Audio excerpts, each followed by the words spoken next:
Dumating na ang ating Pangulo dito sa Batasan Complex, sakay ng chopper ng Malacanang. Papasok na guys sa loob ng ng Batasan Complex. Napakasimple lang ang ating Pangulo. Kinakawan niya yung mga nasa second floor.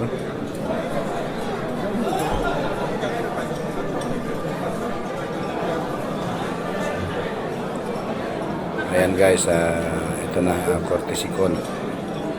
In-escortan ng ng ating Armed Forces Chief Staff.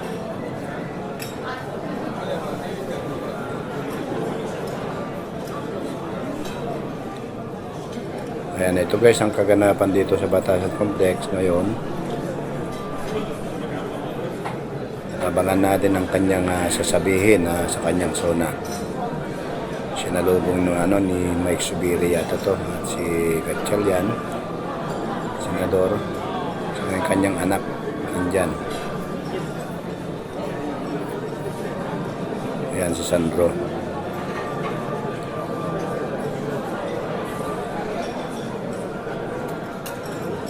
Beso-beso pa ang ating presidente, parang courtesy call sa kanya yan.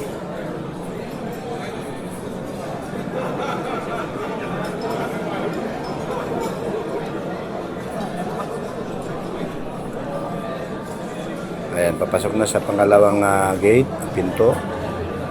Nakaabang yung ibang mga hindi ko kilalang personalidad.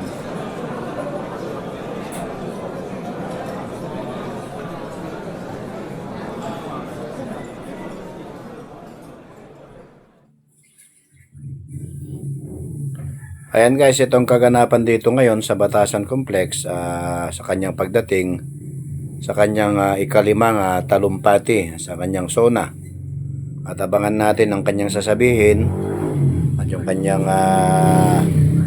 mga priority na gagawin dito sa Pilipinas. Ayan, si Lito Lapid ito kung hindi ako nagkakamali. Ay, hindi pa ako nakapag-subscribe kay Daddy Ray Vlog. Humingi po sa inyong isang pindot dito sa subscribe button para madagdagan ang aking subscriber. Panoorin ito guys hanggang matapos. Maraming salamat po.